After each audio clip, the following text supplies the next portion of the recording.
Just hours ago, Trump made an announcement that could trigger a global black swan event, and silver is sitting dangerously close to the critical $70 level while these two powerful nations battle for control over the most important oil route on Earth. Treasury Secretary Scott Bessent has now announced a massive new financial offensive against Iran, officially calling it Economic D-Day. Quote, "The operation targets Iran's gold, shipping, technology, aviation, digital assets, and practically every remaining source of revenue keeping the country alive. Apparently, normal sanctions just weren't enough. Now, the United States is threatening to financially crush anyone who refuses to pick a side. But Iran didn't exactly respond with a peace offering. It blacklisted 45 tankers traveling through the Strait of Hormuz and threatened fines, detention, and even cargo confiscation. And this puts silver's critical $70 level directly in the danger zone. A disruption in Hormuz could send oil and shipping costs soaring, reignite inflation fears, shake the dollar, and unleash extreme volatility across precious metals. And with another major inflation report arriving this Wednesday, silver's now caught between a rock and a very hard place. On one side, global financial warfare and an escalating energy crisis. On the other, the $70 wall, one of the biggest psychological price barriers that silver's faced all year long. D-Day has officially begun. They literally announced it today. The tanker war's escalating, and silver is standing directly on the edge of $70, trying desperately not to lose its balance and tumble straight off the cliff. What happens next can, and most definitely will, be absolute chaos. And I'm sure you're all wondering where in the world this all goes next. Well, folks, you'll hear it here first, so you better be subscribed, because when the next bombshell drops, you do not want to be left completely in the dark.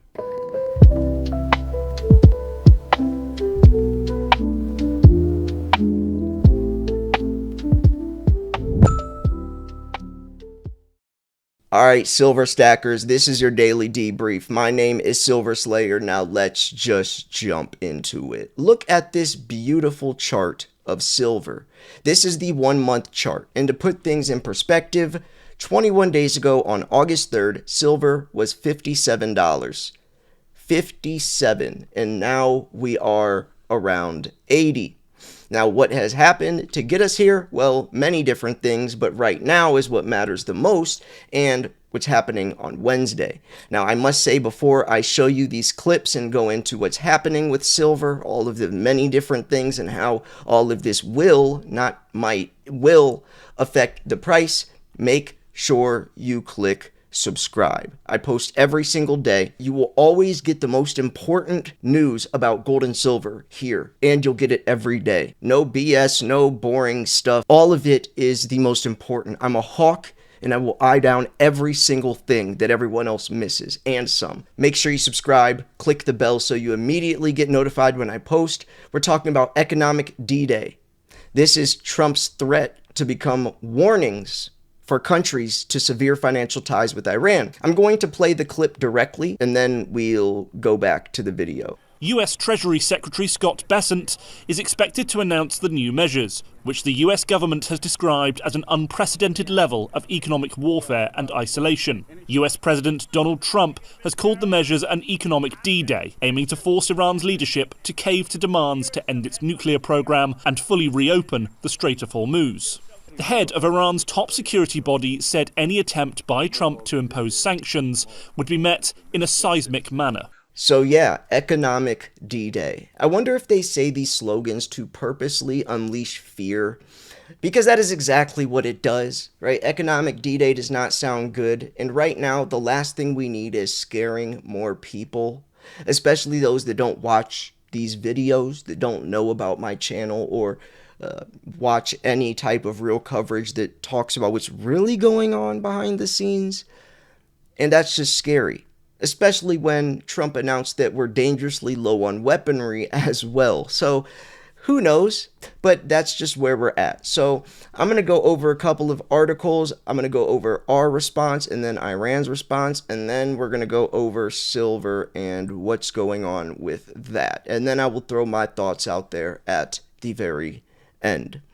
Now, let's jump into it. So, Treasury Secretary Scott Bessent announced a new round of sanctions aimed at Iran on Monday and warned every country that does business with the Islamic Republic to serve those financial ties or face retaliation from the United States. I wonder how much weight these threats are holding up the more time goes on, because we saw these things with Russia, several years ago, not several years ago. Then Russia completely cut ties with the United States, and it just time and time again, especially if you don't live up to the promises. Now, I'm not saying that Trump's doing that, right? I'm not saying that anything with Trump. I'm just saying in general, generally speaking, like I wonder if Iran hears these threats, or anyone who hears these threats of sanctions. I wonder if the reaction has changed from a few years ago. So President Donald Trump's pledge last week to unleash an economic D-Day against Tehran turned out to be new warnings to cut off Iran from the rest of the global economy. Asked why the U.S. was not imposing secondary sanctions on Iran's trading partners, Bessent told reporters he wants countries to have an opportunity to shift away from Iran before it's too late. Why would I want to blow up the global financial system, Bessent said. Just the fact that he has enough power to do that is scary, right? That this sentence alone speaks so much value. Like, that sentence alone explains a lot. One, it explains that the global financial system can be blown up. Two, it also explains that it's close to being blown up. And three, that we are actually, or someone actually has the power to do so, and we're being pushed to that limit by the enemy, who is cutting off the strait and going to be, well, I'll show you guys the threats in a second that they said, but it's actually enticing us to do so. And most importantly, if you don't have gold or silver, then it's switching seats on the Titanic, folks, right? There's nothing that's going to save you when the ship comes falling down. The Trump administration is struggling to find an off-ramp nearly 6 months into an unpopular war with an increasingly obstinate Iran. Washington had promised new sanctions would put even more pressure on Iranian economy, already battered by previous penalties and a U.S. naval blockade. But the announcement Monday provided little detail and did not name which countries could face secondary sanctions: China, Turkey, the UAE, and Iran's largest trade partners. And that's why you got to be subscribed, folks, because tomorrow I will cover more of this, or whatever happens, and how it affects the price of silver. And the next day, when, Wednesday's a big day, like I mentioned in the introduction. So Wednesday, we have a lot to look forward to. And every day for the foreseeable future, you will always be kept in the loop if you stick around here. So we are level setting with every country to tell them our expectations. We know who they are. We know where they are. Or no, we know who they are. They know who we are. That would have been cooler if they said we know who they are, we know where they are. But anyways, Bessent said, so when the hammer of the U.S. Treasury actions fall upon them, they will have no one to blame but themselves. Dubbing the campaign Operation Economic Outcast, Bessent, these are funny, man. Like, these, I love these, by the way. Bessent, I wonder who gets to name this stuff.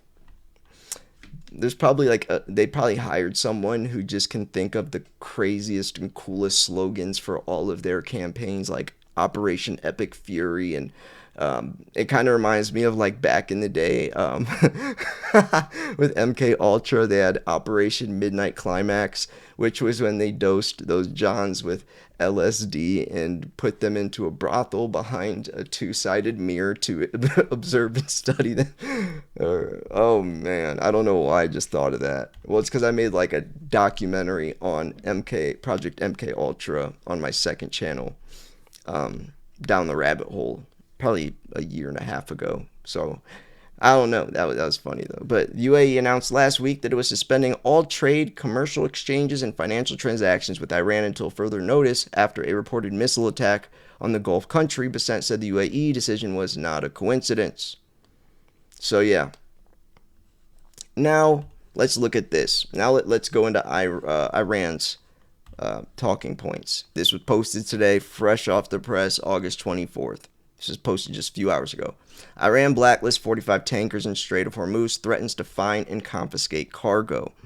So now we're talking bigger. If they start confiscating cargo, if they start pushing it to this extreme, you might see Scott Bessent blow up the global trade. Wait, what was his exact quote? Let me hear this. He said, "Why would I want to blow up the global financial system?" So he's saying, like, he doesn't want to, but the context he's saying is that he might have to. That is scary. I mean, it's great for silver stackers, but but to what extent? Just like I always say, when silver explodes, you make a pretty penny, but at what extent? Because what's making it explode is probably hell on earth, right? We're talking some serious stuff that's happened.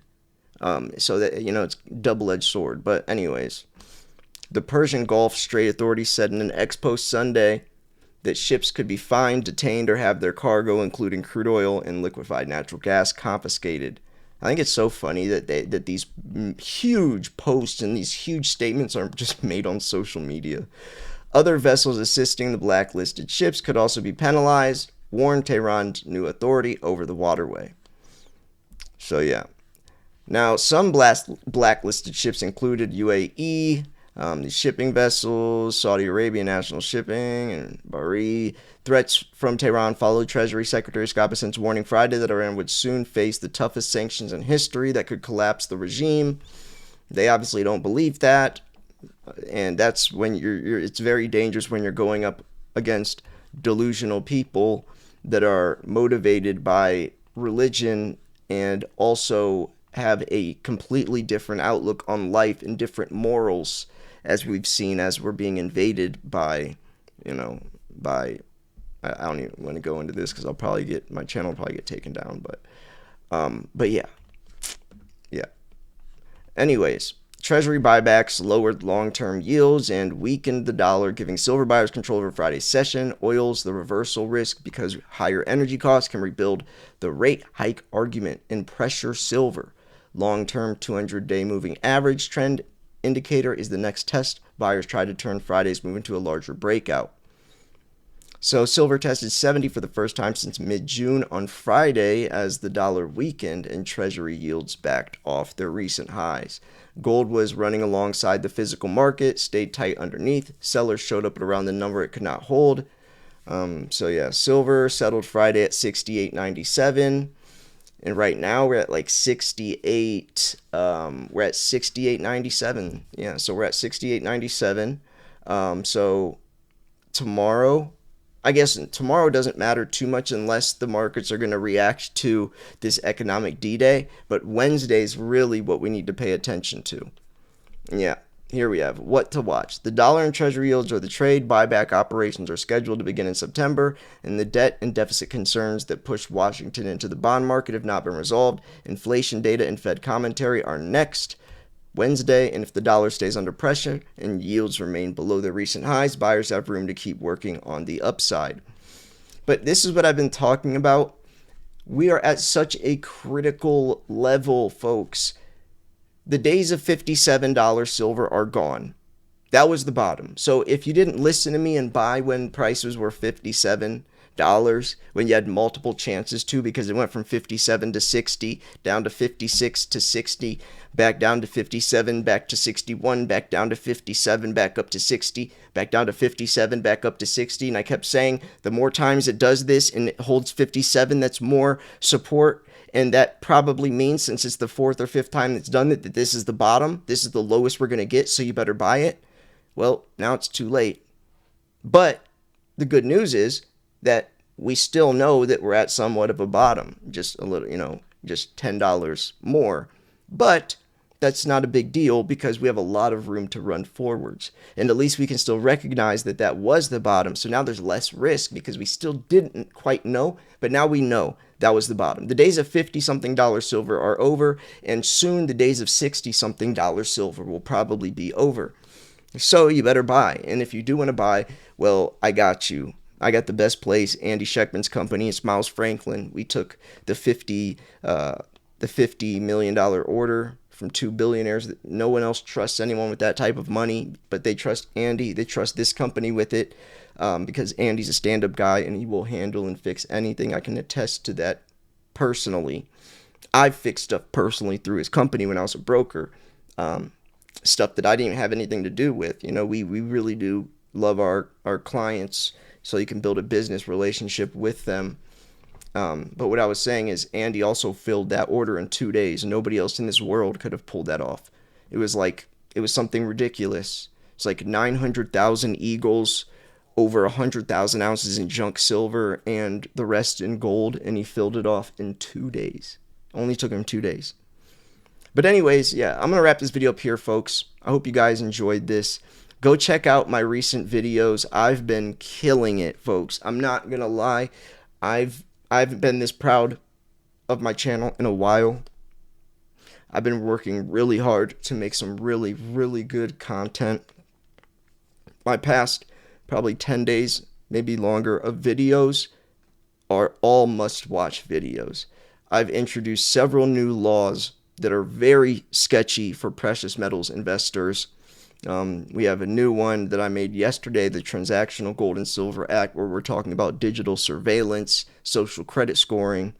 I talked about the Precious Metals Parity Act, the Critical Mineral and Extraction Tax Parity Act. There's a lot going on. And you had, of course, the Silver Act, and then the other one. See, there's so many that I've covered. I can't even. There's another one that I also covered as well, not too long ago. So yeah, folks, you gotta be tuned in. You gotta be tuned in. There's too much going on. So make sure you subscribe and click the bell. Anyways, thanks for tuning in. This was Silver Slayer. You've been debriefed. Peace.